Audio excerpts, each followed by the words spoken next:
하나님 말씀은 창세기 17장입니다.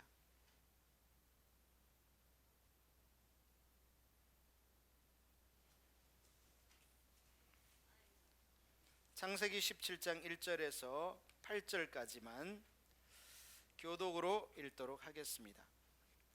자, 오늘 이 창세기 17장 1절을 보시면 아브라함이 99세 때에 여호와께서 아브라함에게 나타나서 그렇게 시작하고 있습니다. 이 아브라함이 99세가 되었다라는 말은 아브라함에게 있어서 인간적 소망이 완전히 끊어진 것을 의미합니다. 원래 하나님께서는 아브라함을 75세에 부르셔서 이 민족의 조상이 되게 하시고 복의 근원이 되게 하시겠다, 또 그로 말미암아 온 열방이 복을 얻도록 하시겠다 약속하셨죠. 그런데 그 하나님의 약속이 지금 아브라함이 99세, 즉 25년이 지나도록 이루어지지가 않았습니다. 그리고 이제 아브라함은 나이가 들어서 100세를 앞두고 있는 상황이 된 거죠. 그래서 인간적으로는 어떠한 소망도 없는, 어떠한 희망도 없는 절망의 상태. 여러분, 근데 우리가 알아야 될 사실은 인간의 절망이 하나님이 역사하시기에는 좋은 시간이라는 것입니다. 할렐루야. 우리는 내가 보기에 절망적이면 하나님도 역사하지 못할 것처럼 생각하기가 쉽습니다.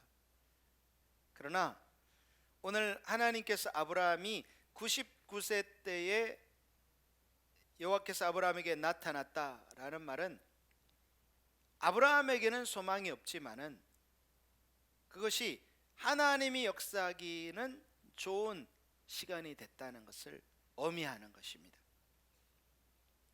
저와 여러분도 우리가 바라보는 이 현실, 환경, 상황들이 때로는 앞이 캄캄하게 여겨질 때가 가끔 있습니다. 인생을 살아가면 내 뜻대로 내 마음대로 안 될 때가 종종 있죠. 근데 그런 그 절망, 그러한 그 어려움을 통해서 저와 여러분이 깨달아야 할 것은 무엇이냐면 인간의 절망이 하나님도 절망하는 순간이 아니라는 겁니다. 우리가 겪는 그런 어려움은 오히려 하나님이 역사하기에는 좋은 시간이다 라는 것을 깨달을 수 있기를 예수님의 이름으로 축복합니다. 자, 이렇게 아브라함에게 나타나신 하나님이 말씀하십니다. 그에게 이르시되 나는 전능한 하나님이라. 전능한 하나님, 하나님의 이름인데요, 엘샤다이라는 말입니다. 전능한 하나님. 하나님께서 이 창세기 17장에 이르기까지 많은 사람들에게 하나님을 계시하셨어요, 하나님의 이름을. 그런데 전능한 하나님, 엘샤다이의 하나님으로 아브라함에게 계시하신 것은 처음입니다. 앞으로 이 하나님께서 많은 하나님의 백성들에게 자신을 전능한 하나님으로 나타내십니다. 야곱에게도 나타나고 모세에게도 나타나고 요업에게도 전능한 하나님인 것을 말씀하시죠. 여러분, 저와 여러분이 믿는 하나님이 전능한 하나님인 것을 깨달을 수 있기를 예수님의 이름으로 축복합니다. 하나님이 하나님의 이름을 전능한 하나님이라 이렇게 알려주신 것은요, 제가 늘 말씀드리지만 하나님의 이름은 하나님의 성품을 반영합니다. 하나님이 어떤 분인가를 나타내시는 거예요. 그래서 이 엘샤다이, 전능한 하나님께서는 능치 못하심이 없는, 인간이 볼 때에는 이 불가능한 상황도 하나님께서는 하나님의 그 능력으로 능히 해결하시고 이 엘샤다이 하나님의 그 성품을 통해서 놀라운 일들을 행하신다는 것을 지금 아브라함에게 나타내 주고 있는 것입니다. 할렐루야. 여러분, 하나님께서 이 전능한 하나님 되심을 아브라함에게 나타내셨다는 것은 이제 그 전능하심을 나타내 역사하시겠다는 그런 의미예요. 왜냐하면 이 하나님이 하나님 자신을 계시하실 때, 하나님의 이름을 드러내실 때는 이제 하나님이 그런 일들을 행하실 때가 가까워왔다, 그런 의미예요. 저와 여러분이 이 땅에서 신앙생활을 하시면서 이 초점을 두어야 될 것은 뭐냐면요, 하나님이 어떤 분이신가, 하나님이 누구신가, 그 하나님을 아는 게 중요해요.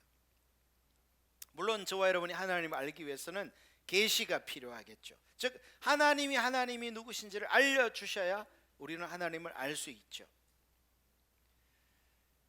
우리가 이렇게 아브라함을 찾아오셔서 하나님이 어떠한 하나님인가를 알려주실 때, 이제 하나님은 그 하나님의 성품대로 일하실 준비가 된 것이죠. 자, 이렇게 아브라함에게 나는 전능한 엘샤다이 하나님인 것을 말씀하신 하나님이 아브라함에게 너는 내 앞에서 행하여 완전하라, 이렇게 말하고 있습니다. 한번 따라하겠습니다. 너는 내 앞에서 행하여 완전하라. 여기 너는 내 앞에서 행하다라는 말은 이 직역하면 너는 내 앞에서 걸어가라, 이런 의미예요. 목전에서 행하라, 이런 말이죠. 여러분, 저와 여러분은 하나님 앞에 걸어가고 있는 존재라는 사실입니다. 할렐루야. 여러분, 우리가 생각을 하든 안 하든 우리는요, 하나님 앞에 있는 존재들이에요. 하나님 앞에서 코람데오라는 말을 쓰기도 하는데, 문제는 우리가 성령에 충만하잖아요. 그러면 이 내가 예배드릴 때뿐만 아니라 일상의 삶 속에서도요, 하나님 앞에 서 있는 존재인 것이 인식이 됩니다. 근데 우리가 이 성령이 충만하지 않으면요, 심지어는 예배하는 자리에서도, 찬양을 드리면서도, 말씀을 들으면서도 내가 하나님 앞에 있는 존재라는 것이 인식이 안 돼요. 심각하죠. 하나님께서는 아브라함에게 하나님이 전능한 하나님인 것을 말씀하시면서 너는 내 앞에서 행하라, 내 앞에서 걸어가라, 그렇게 말씀하고 계세요. 우리 사랑하는 등도교회 모든 성도 여러분들이 하나님 앞에 있는 자임이 인식되기를 예수님의 이름으로 축복합니다. 사실 이거는요, 어떨 때는 내가 하나님 앞에 서 있다는 것을 의식하고 노력하고 인식할 필요가 있어요. 그러나 사실 정말 이 하나님의 은혜가 부어지면요, 내가 그렇게 노력하지 않았는데도, 이렇게 의식적으로 힘을 기울이지 않았는데도 내가 하나님 앞에 있는 존재인 것이 이렇게 인식돼요. 놀라운 은혜예요. 여러분, 사실 우리는 이렇게 말씀을 듣지만은 이렇게 교회 문을 났으면 불과 이렇게 몇 초 만에 저 식당에 가서도 내가 하나님 앞에 있는 존재인 걸 잊어버리고 이렇게 현실만 바라보기가 쉽거든요. 우리는 참 이렇게 현실을 바라보는데 최적화되어 있는 그런 존재들이에요. 근데 하나님은요, 네가 현실을 바라보지 말고 내 앞에서 있는 자인 것을 인식하고 그렇게 서라는 거예요. 사랑하는 우리 등대교회 모든 성도 여러분들이 하나님 앞에 서 있는 자인 것이 비춰지시기를 예수님의 이름으로 축복합니다. 하나님 앞에 있다라는 게 얼마나 중요한지 몰라요. 우리가 성경에서 이 하나님 앞에 서 있는 것을 인식한 유명한 사람이 있죠. 요셉이죠. 요셉이 애굽의 노예로 팔려가서 그 보디발의 집에 팔려갔을 때, 그 보디발의 집을 총괄하는 집사가 되었을 때에 그에게 유혹이 찾아오죠. 보디발의 아내가 그를 유혹했을 때 요셉이 한 말이 내가 하나님 앞에서 어찌 이 큰 죄를 짓겠느냐, 그렇게 대답하는 걸 볼 수 있는데요. 그걸 보면 이 요셉은 그가 하나님 앞에 예배할 때뿐만 아니라 일상의 삶 속에서도 하나님 앞에 서 있는 존재인 것을 의식했던 것을 볼 수 있어요. 저와 여러분에게 이게 정말 놀라운 은혜입니다.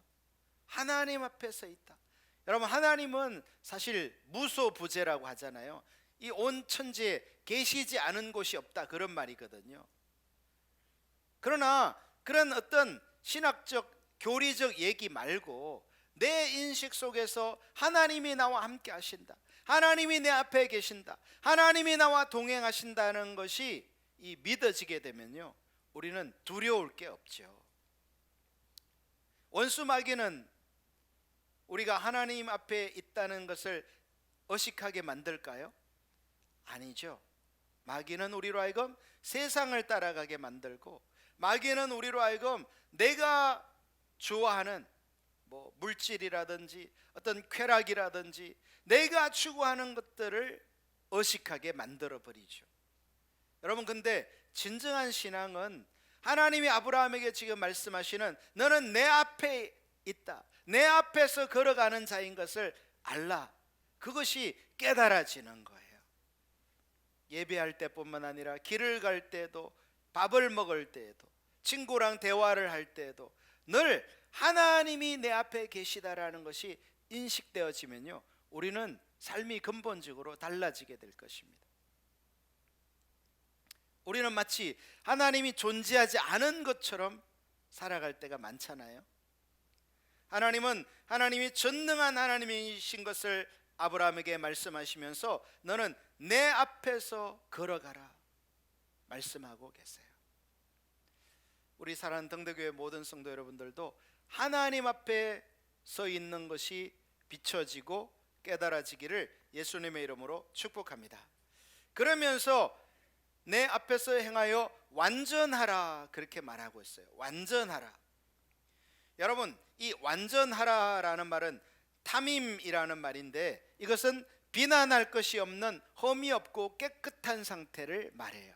그래서 이 탐임은요, 하나님께 쓰는 말이에요. 하나님이 완전하시고 하나님이 흠이 없고 깨끗하신 분이세요. 할렐루야. 근데 하나님은요, 그 완전을 누구에게 지금 요구하고 계세요? 아브라함에게.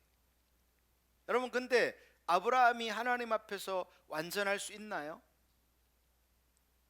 우리가 쭉 봤지만 아브라함이요, 흉년이 들면 먹을 것을 찾아서 가서는 안 되는 애굽으로 가기도 하고, 또 하나님의 약속이 있는데 자녀가 없으니까 하갈을 취하여서 이스마엘을 낳기도 하고, 완전하지 않은 모습을 볼 수 있었어요. 근데 하나님께서는 전능하신 하나님 엘샤다이 하나님으로 이 아브라함에게 임하시면서 계시하시면서 완전할 것을 말씀하고 있어요. 여러분, 이 하나님이 아브라함에게 완전하라, 이 말은 무슨 말이냐면 아브라함의 삶 속에 이 완전을 향해서, 탐임을 향해서 삶의 방향을 거리로 두라, 이런 말이에요. 할렐루야. 여러분, 우리가 예수님을 믿어도요, 우리가 그렇게 크게 달라지는 것이 없는 자신을 발견할 때가 있죠. 여전히 죄를 짓고, 여전히 넘어지고, 여전히 부족한, 하나님의 말씀의 기준에 한없이 부족한 자신을 발견하죠. 그런데요, 우리가 곰곰이 생각해 보면 예수님을 믿게 되면서, 예수님이 나의 구주가 되고 나의 주인이 되고 나의 하나님이 되면서 달라진 게 있어요. 그게 뭐예요? 여전히 나는 연약하고 부족하고 죄를 짓고 하지만, 죄를 지을 때도 예수님을 믿기 전과 달라요. 예수님을 믿기 전에는 그냥 나의 본성을 따라 죄를 지었는데, 예수님을 믿고 나서는 그것이 아닌 것을 알게 돼요. 내 속에서 이게 뭔가 지금 잘못되어 있다라는 그런 사인들이, 영적 사인들, 경고들이 내 속에 있는 것을 알게 되죠. 즉 방향성이 달라지는 거예요. 마치 예로 들면 우리가 경부고속도로에서 부산 쪽으로 향하고 있는데 하나님께서 부산이 아니야, 네가 가야 될 방향은 북쪽 서울을 향해서 가야 돼 라고 말씀하시면 그럼 어떻게 해야 돼요? 가까운 톨게이트에서 빠져나와서 방향을 턴해서 서울 쪽으로 가게 되는 거죠. 방향을 돌리는 거예요. 그래서 완전은 하나님처럼 완벽한 그런 존재가 되려는 게 아니라 그 하나님의 완전을 향하여 우리의 삶의 방향성을 맞추는 거예요. 그래서 여전히 죄를 지을지 몰라도 그 죄와 투쟁하고 싸우고 은혜를 구하고, 할렐루야, 여전히 넘어질지 모르지만 그러나 예수님 믿기 전과는 분명히 달라진 것이 은혜를 구하면서 그 안에서 내가 이렇게 가서는 안 된다라는 그런 하나님의 그 임재가 머물러 있는 거예요. 방향이 달라지는 것입니다. 하나님은 아브라함에게 그것을 말씀하고 계세요. 그래서 사랑하는 우리 등대교회 성도 여러분, 저와 여러분도 하나님 앞에서 완전을 향하여 돌이키고 그 앞에 설 수 있기를 예수님의 이름으로 축복합니다.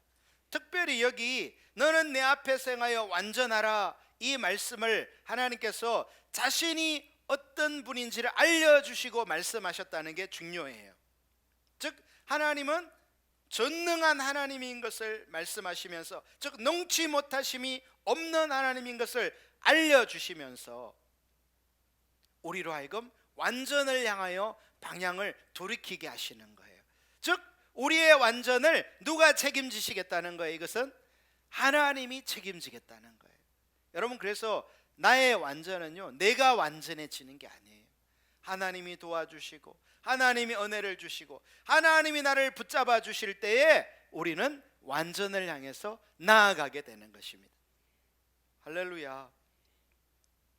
여러분, 그러고 보면 하나님이 아브라함을 이 99세에 자신은 완전히 무능할 때, 할 수 있는 게 아무것도 없을 때에 찾아오셔서 하나님이 전능한 하나님인 것을 계시하신 것은요, 이제 하나님의 때가 됐다는 것을 알려준 거예요.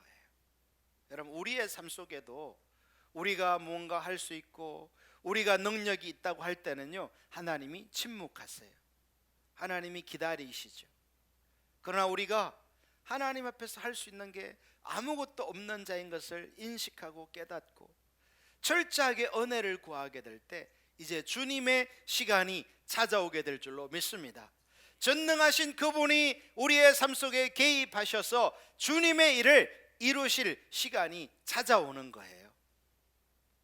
그래서 우리가 이 세상을 살아가면서 경험하는 나의 무기력함, 나의 무능함, 나의 할 수 없는 그것을 깨닫는 게요, 꼭 나쁜 건 아니에요. 그것을 통해서 우리는 어디로 나아가는 거예요? 하나님께로 가는 거예요. 전능하신 하나님께로 달려가서 하나님이 역사하시도록, 하나님이 내 삶에 개입하시도록, 하나님이 우리 가정에 역사하시도록, 하나님이 우리 등대교회 가운데 역사하시도록 은혜를 구하게 되는 것입니다. 하나님은요, 그렇기 때문에 아브라함이 99세가 될 때까지 기다리시는 거예요. 여러분, 우리는 흔히 그렇게 생각할 수 있어요. 아니, 하나님이 전능한 하나님이면 그냥 아브라함이 75세 때도 자녀를 주시고 역사하시지 왜 99세가 되도록 기다리시는가? 여러분, 하나님께서 미리 역사하시면 어떻게 될까요? 우리는요, 그것을 하나님의 역사로 받아들이지 못해요. 여러분, 우리가 이 땅에서 그냥 평탄하게 살고 어떤 문제도 경험하지 않고 그냥 만사가 잘 풀리면 그냥 좋을 것 같고 하나님의 은혜라고 생각할 것 같지만 그렇지 않아요. 우리는 그때는요, 오히려 하나님을 떠나가기 쉬워요. 여러분이 여러분 자신이 오늘 여기 왜 있는지를 곰곰이 생각해 보세요.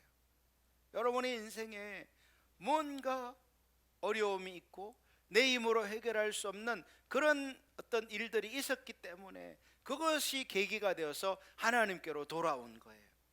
만약에 여러분이 전혀 문제도 없고 그냥 모든 것이 만사가 그냥 내 뜻대로 다 풀리고 그랬으면요, 우리는 하나님을 멀리 떠나서 있는 그런 존재가 됐을지도 몰라요. 그런데 내 삶에 이런저런 한계들과 어떤 문제를 경험하면서 우리는 오히려 역설적으로 하나님께로 나아가는 그 계기가 됐다는 사실이에요. 할렐루야. 그렇기 때문에 지금도요, 오늘 우리가 겪는 문제도 어려움도 오히려 하나님께로 나아가 주님의 은혜를 구할 수 있는 그런 계기가 된다는 사실을 깨달을 수 있기를 예수님의 이름으로 축복합니다. 그래서 문제 없는 인생이 좋은 게 아니라 문제는 있을 수 있지만 하나님이 개입하시고 하나님이 역사하시는 전능하신 하나님이 함께 하시는 그런 은혜가 부어지게 되기를 예수님의 이름으로 축복합니다. 할렐루야. 주님은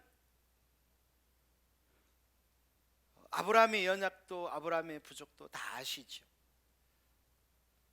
근데 그게 문제될 게 아닌 거예요. 왜? 누가 전능하시기 때문에? 하나님께서 전능하시기 때문에 하나님이 역사하시겠다고 약속하시는 거예요.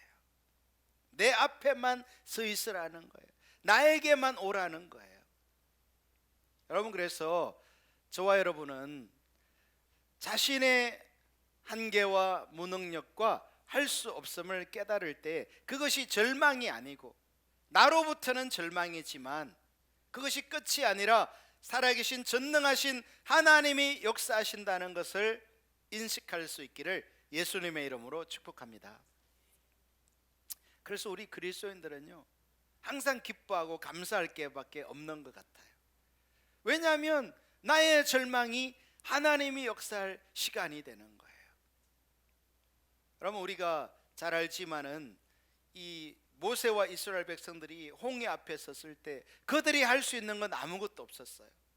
홍해 바다를 건너갈 수도 없었고 뒤쪽에는 애굽의 정예 군대가 추격해오는 그런 상황에서 이스라엘 백성들은 뭐 도망갈 수도 피할 수도 대항해 싸울 수도 그들이 할 수 있는 건 아무것도 없었어요.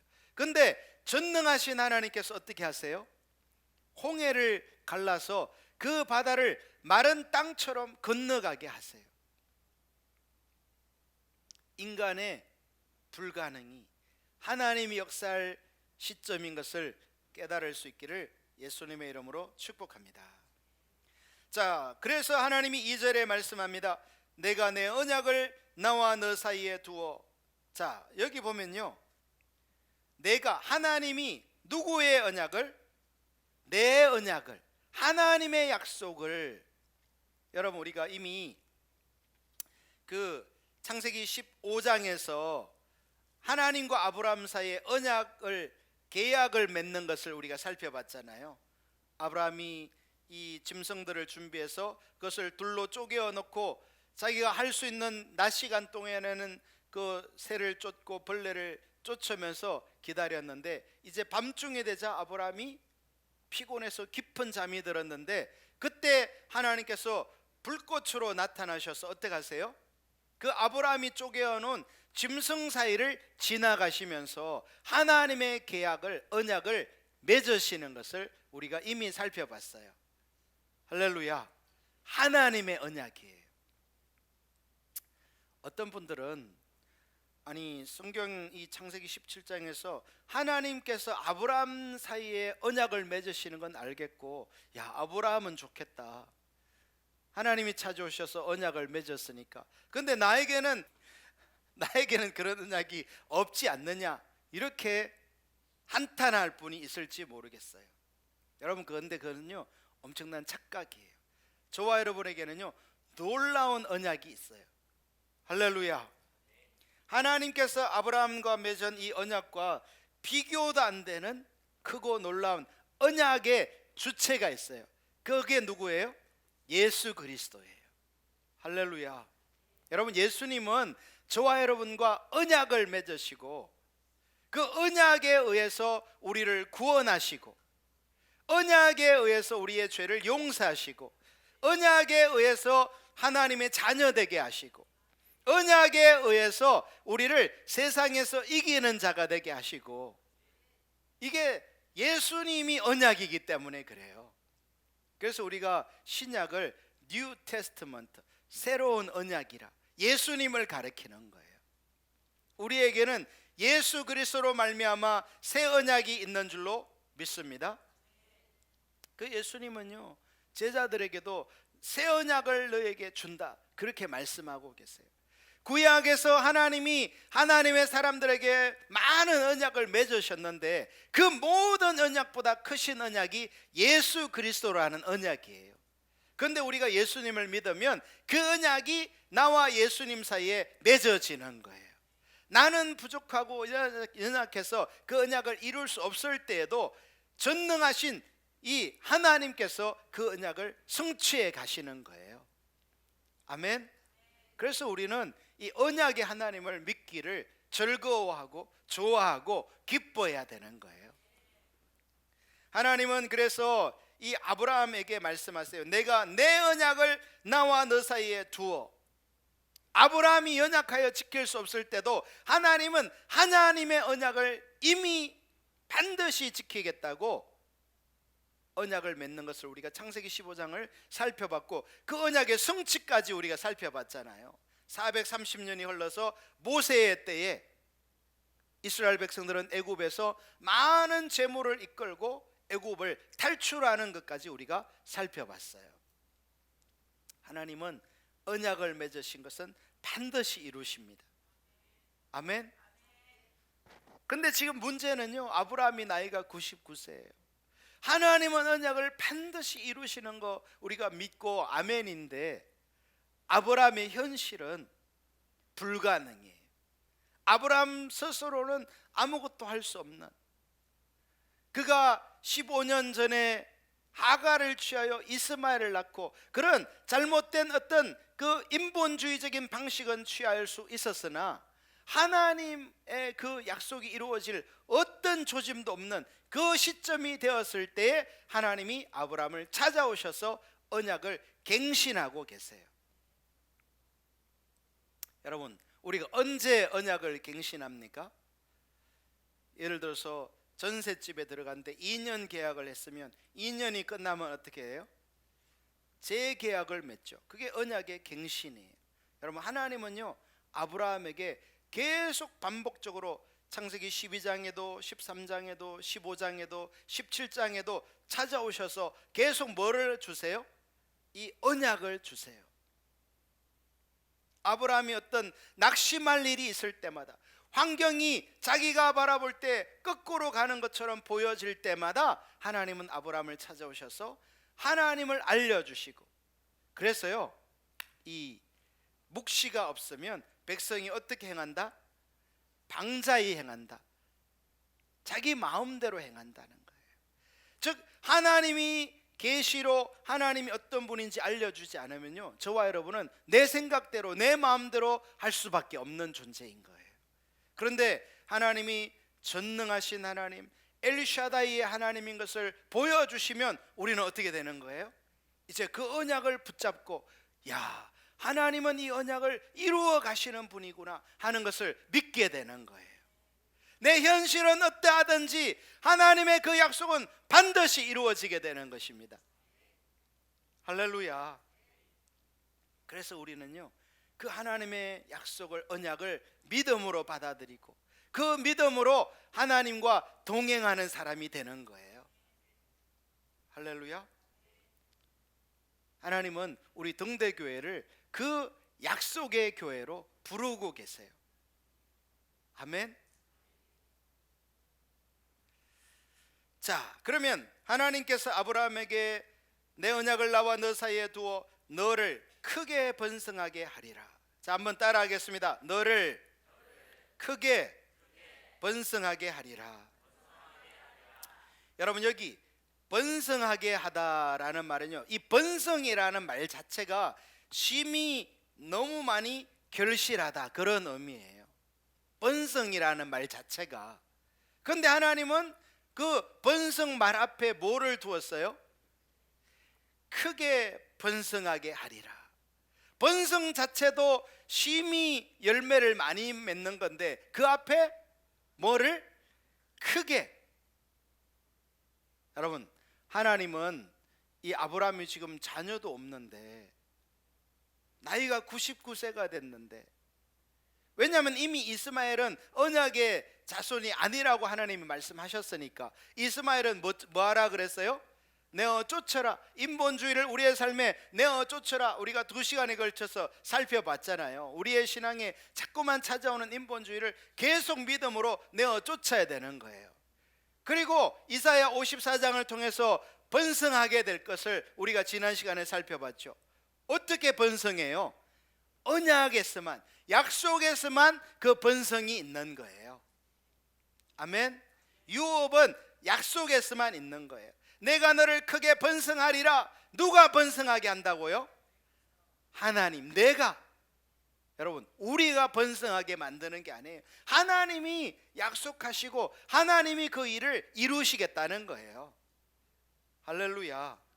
여러분, 우리의 삶 속에 전능하신 하나님이 개입하셔서 역사하시면요, 막을 사람이 없어요. 할렐루야. 우리는 내 현실만 바라보고 낙심하고 좌절하기 쉽지만 하나님께서는 그 하나님의 성품대로 약속을 이루어 가시겠다고 분명히 지금 아브라함과 약속을 갱신하고 있는 거예요. 그것도 크게 번성하게. 저는 이 구절을 읽으면서 우리 등덕교회 청년들, 학생들이 크게 번성하기를 축복합니다. 하나님은 아브라함에게 번성하게 하리라 약속하고 계세요. 할렐루야. 여러분, 근데 하나님이요, 아브라함에게만 이 약속을 준 게 아니에요. 우리가 이미 보면 노아에게도, 노아가 방주에서 나왔을 때 하나님이 뭐하라? 생육하라, 번성하라 말씀하세요. 하나님이 인류를 창조하시고 아브라함에게도, 아니 아담에게도 뭐라고 말씀하세요? 생육하라, 번성하라 말씀하세요. 여러분, 우리 한국의 기독교인들 번성하게 되기를 예수님의 이름으로 축복합니다. 그리고 여기는요, 이 번성은 꼭 자녀만 얘기하는 게 아니에요. 모든 영역에, 경제적 영역에, 영적 영역에, 정신적 영역에. 여러분, 점점 세상이 가면 갈수록 정신적 영역에 문제가 많아져요. 그런데 하나님의 은혜가 부어지고 전능하신 하나님의 임재가 부어져서 모든 영역에 번성의 은혜가 부어지기를, 아브라함에게 하나님이 약속한 이 놀라운 은혜가 부어지기를 예수님의 이름으로 축복합니다. 여러분, 아브라함의 언약이 우리에게도 임하는 것은요, 하나님이 처음부터 아브라함에게만 이 복을 주시는 게 아니라 아브라함은 복의 씨앗, 근원이라고 말씀하시고 아브라함 때문에 온 열국이 복을 받을 것을 말씀하고 있기 때문에 우리가 이 복을 누리는 자가 되는 거예요. 할렐루야. 자, 이렇게 하나님이 놀라운 계시를 아브라함에게 보여주시니까 이제 아브라함이 반응할 차례잖아요. 여러분, 저는 그렇습니다. 이 아브라함이요, 하나님 이런 놀라운 하나님이 어떤 분이신지 하나님의 언약을 이렇게 말씀하실 때에 우리도 그렇거든요. 그것을 아멘 하면서 하나님 아브라함에게 주신 언약이 나에게도 주신 줄로 믿습니다, 이렇게 믿음으로 받아들이는 사람이 있는가 하면, 뭐 그게 이루어지겠어 내 삶에, 이러면서 얼마든지 불신앙으로 반응할 수 있어요. 근데 아브라함이 어떻게 했는지 아세요? 3절 보세요. 아브라함이 엎드렸더니. 여러분, 이 엎드리다가 뭔지 제가 찾아봤더니요, 이 엎드리다는 이 나팔과 파임이라는 단어의 합성어를 해요. 한번 따라해 볼래요? 나팔, 파임.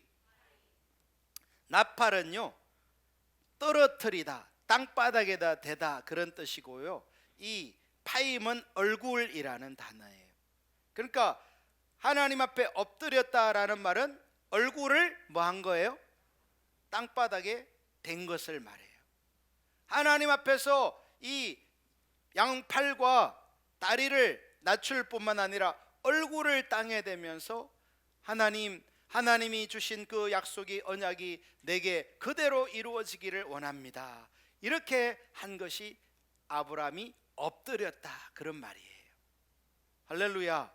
그리고요, 놀랍게도 이 엎드렸다, 이 나팔파임, 이 말이 바로 예배를 가리키는 말이에요. 여러분, 저와 여러분이 예배 때 이렇게 찬양 경배를 하지 않습니까? 또 예배 때 이렇게 설교를 듣죠. 예배 때 헌금을 드리죠. 근데 이 예배 때 어떻게 되는지 아세요? 찬양 경배할 때요, 많은 분들이 이렇게 말해요. 난 저 찬양을 모르겠어. 찬양 시간이 너무 길어. 난 집중이 안 돼. 여러분, 예배를 어떻게 드려야 되는지 몰라서 그래요. 예배를 드릴 때는요, 하나님 앞에 얼굴을 땅에 대고 엎드리는 자세로, 실제로 그렇게 해도 좋겠지만 그거는 물리적으로 쉽지 않으니까, 그러나 우리의 마음 깊은 곳에서 하나님 앞에 납작 엎드리는 자세로, 하나님이 말씀하시고 하나님의 그 계시가 하나님이 어떤 분인지를 내가 깨닫고 그 앞에 서 있음을 인식하면서 그분 앞에 납작 엎드리는 자세로, 그게 예배자라는 거예요. 할렐루야. 여러분, 말씀을 들을 때도요, 내가 그분 앞에 얼굴을 땅에 대고 납작 엎드리는 자세로, 오 나의 왕이신 하나님, 나의 주인이신 하나님, 종에게 말씀하옵소서, 종이 듣겠습니다, 이런 자세로 듣게 되면요, 하나님은 우리의 삶 속에 놀랍게 생명으로 역사하게 되는 것입니다. 할렐루야. 근데 말씀을 들어도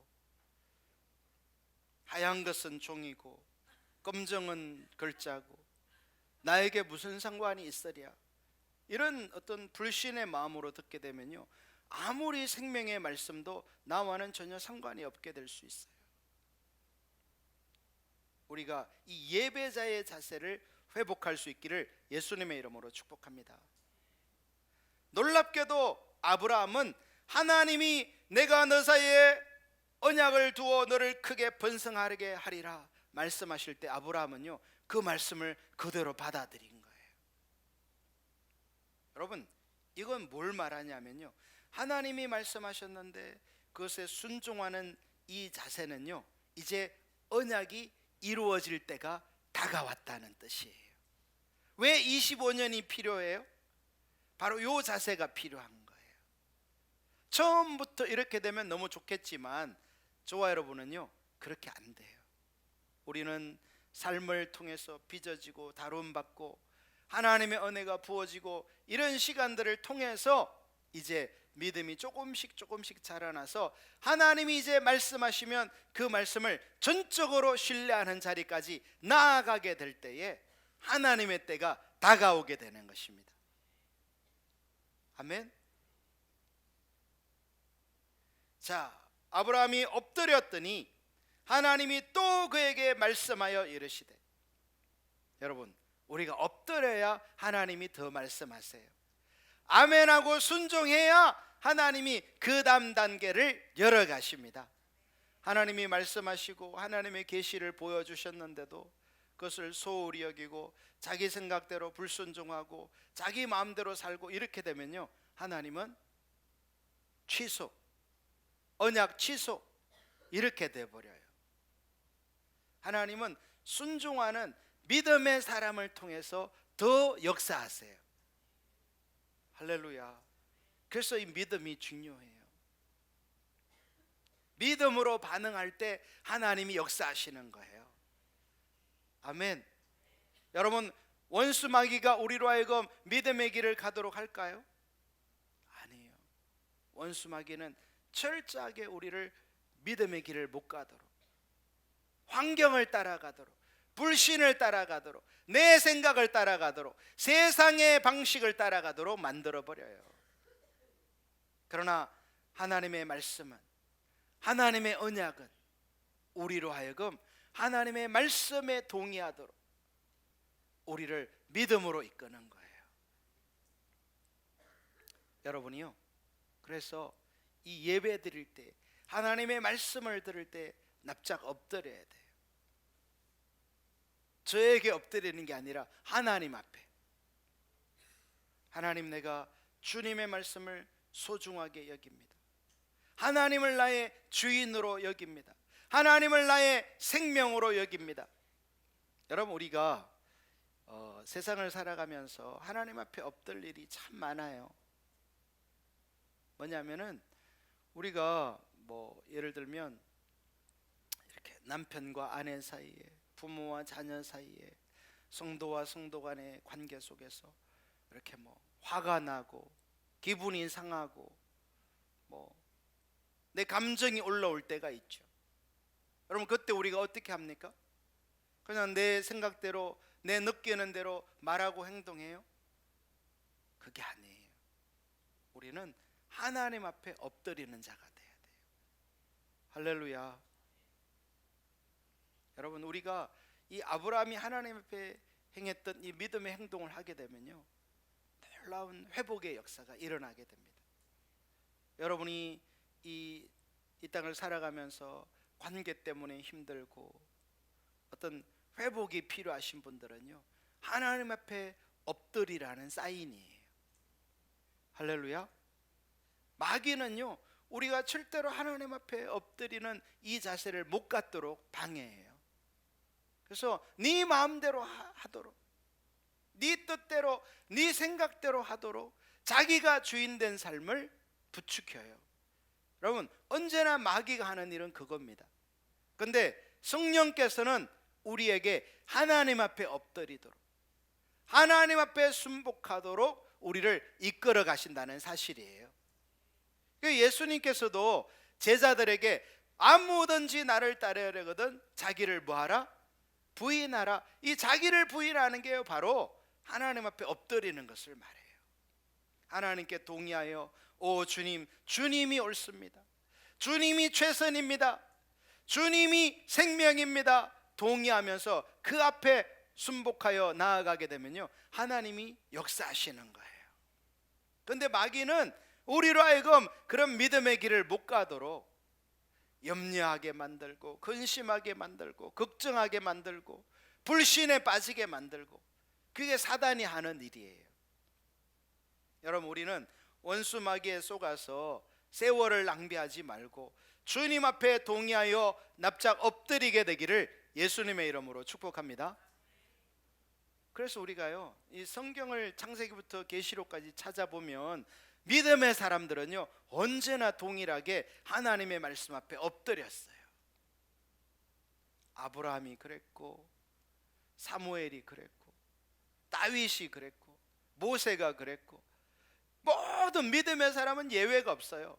신약의 예수님이 그랬고, 베드로가 그랬고, 바울이 그랬고, 공통점이에요. 근데 마귀는요, 하나님 앞에 안 엎드려요. 하나님 앞에, 여러분, 원래 마귀는 루시퍼잖아요. 루시퍼라는 말 자체가요, 천사장이에요. 그 말 이름이 찬양 경배의 천사장이라는 뜻이에요. 여러분, 우리가 오늘날도 세상에서 막 노래 정말 잘 부르는 사람 보면 어때요? 막 부럽잖아요. 어떻게 저렇게 노래를 잘할까? 여러분, 근데 이 노래, 찬양, 이 노래는요, 하나님께 드리는 거예요. 원래가 사람에게 박수 치도록 돼 있는 게 아니에요. 원래 이 노래는 하나님께 드려지는 거예요, 원래. 근데 이 루시퍼 마귀가 가만히 보니까 자기가 이렇게 노래를 잘하고 이렇게 뛰어난데 내가 왜 하나님을 노래해야 되고 경배해야 되는가? 내가 하나님이 돼가지고 내가 경배할 것 없이 내가 경배받는 자가 돼야 되겠다. 이게 마귀의 타락이거든요. 여러분, 근데 이 마귀의 타락이요, 오늘 사람들 속에 그대로 있습니다. 내가 주인 되고 내가 하나님 되고 내가 높임 받고자 하는 이 마음이요, 사람들 마음속에 깊이 다 자리 잡고 있어요. 여러분, 우리는 그것을 깨트려야 돼요. 그것을 깨트리고 하나님 앞에 납작 엎드리는 것이 믿음이요 신앙인 것을 깨닫기를 예수님의 이름으로 축복합니다. 막 내가 화났을 때도요, 화난 거 따라가면 안 돼요. 여러분이 예수님을 알기 전에는 그랬을 수 있어요. 그러나 이제 주님을 알고는 화가 나면 어떻게 해요? 주님 앞에 엎드리는 거예요.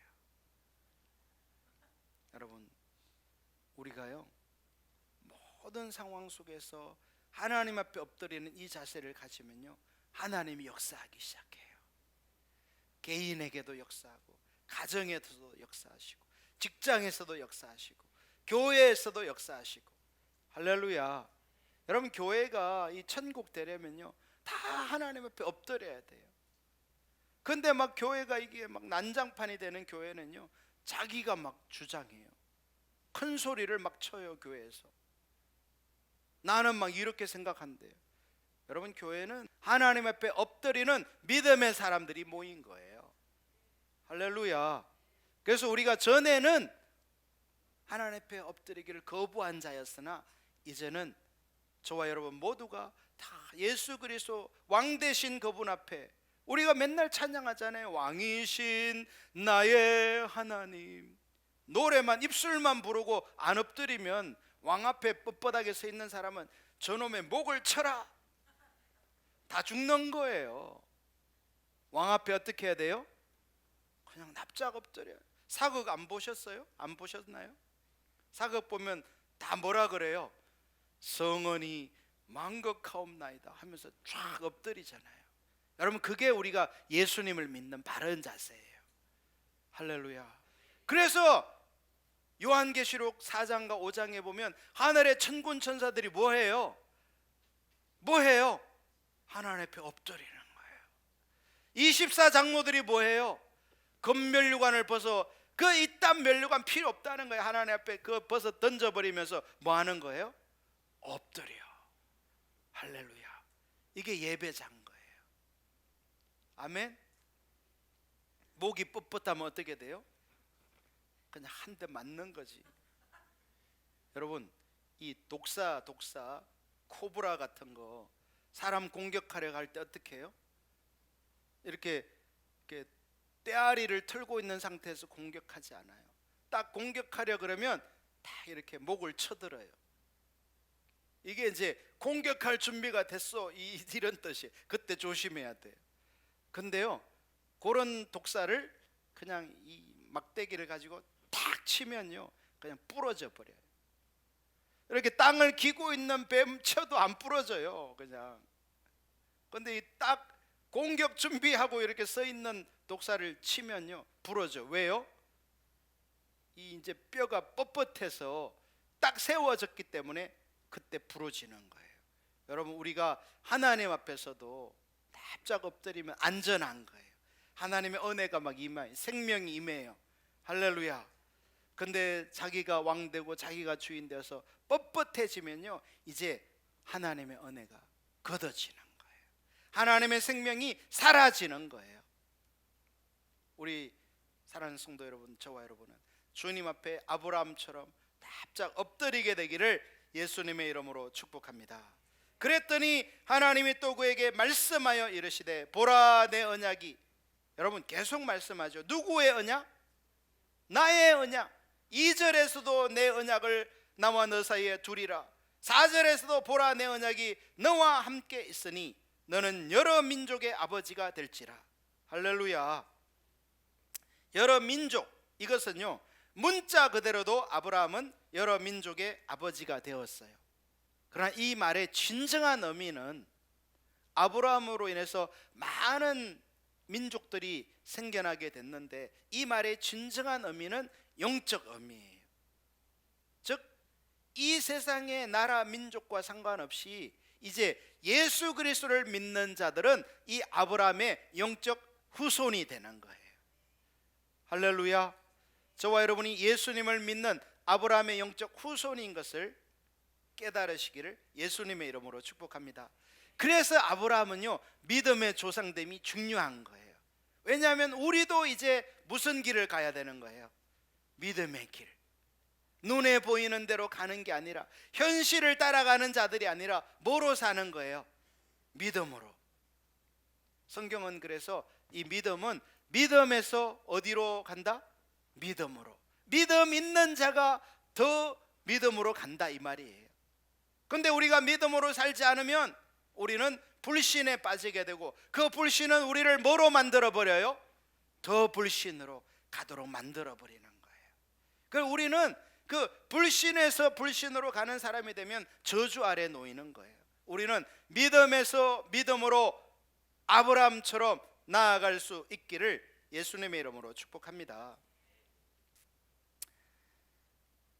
자, 5절, 이제후로는 내 이름을 아브라함이라 하지 아니하고 아브라함이라 하리니. 여러분, 이제 하나님이요, 이제 아브라함에게 이 창세기 12장에서 주신 언약을 이루실 때가 다가왔어요. 아주 그 언약이 가까이 온 겁니다. 근데 하나님이 이제 그 아브라함에게 언약을 이루시기 전에 하시는 일이 있어요. 아브라함의 이름을 바꾸어 주세요. 여러분, 예수님도요, 베드로에게 시몬이라는 이름을 더 이상 시몬이라 하지 않고 뭐라고 하리니? 베드로라 하리니. 베드로로 이름을 바꾸어 주세요. 아브라함에게도 아브라함이라 하지 않고 아브라함이라 한 이름을 바꾸어 주시는 하나님.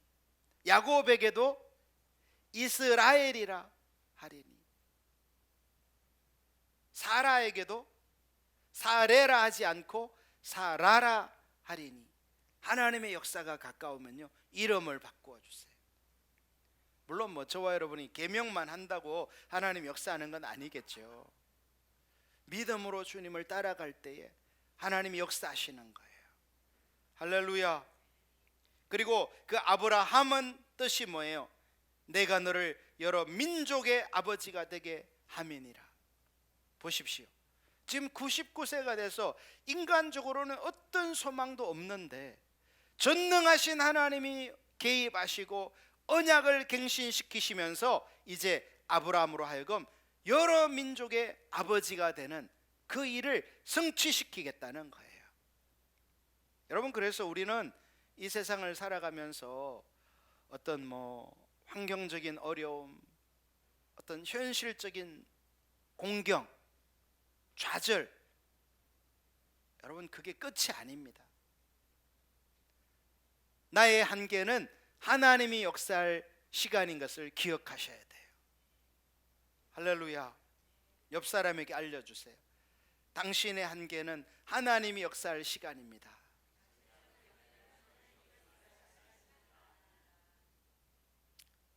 그래서 우리는요, 나의 한계를 철저히 깨달아야 돼요. 나의 무능함을 인식해야 돼요. 내가 뭘 할 수 있다고 생각하는 게요, 교만이에요. 내 힘으로 아무것도 할 수 없어요. 그리고 하나님은 하나님의 언약을 이루어 가세요.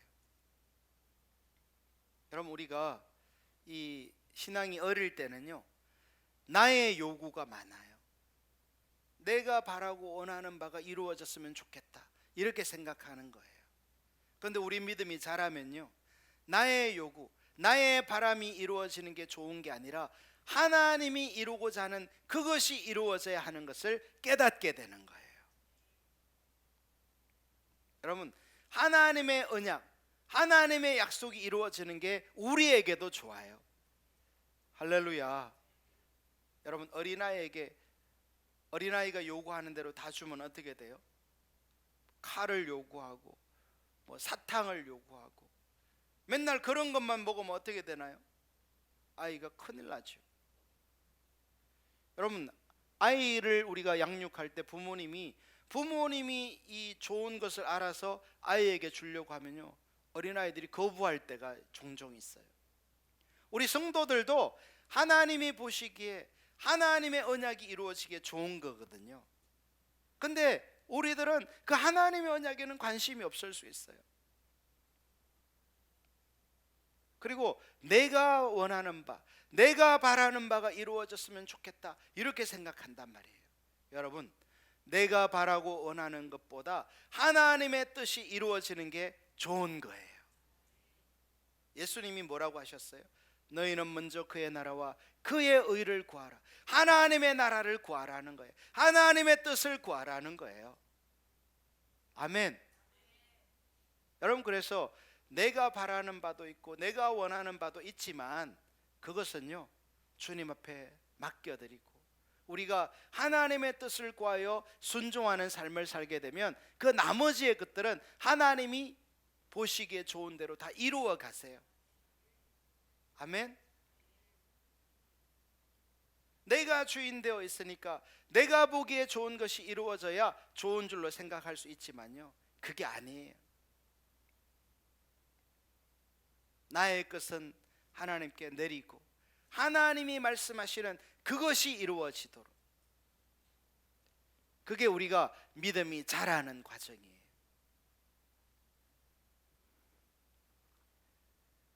하나님은 이제 아브라함의 이름을 바꾸시면서 하나님이 언약한 것들을 이제 이룰 모든 준비를 마치세요.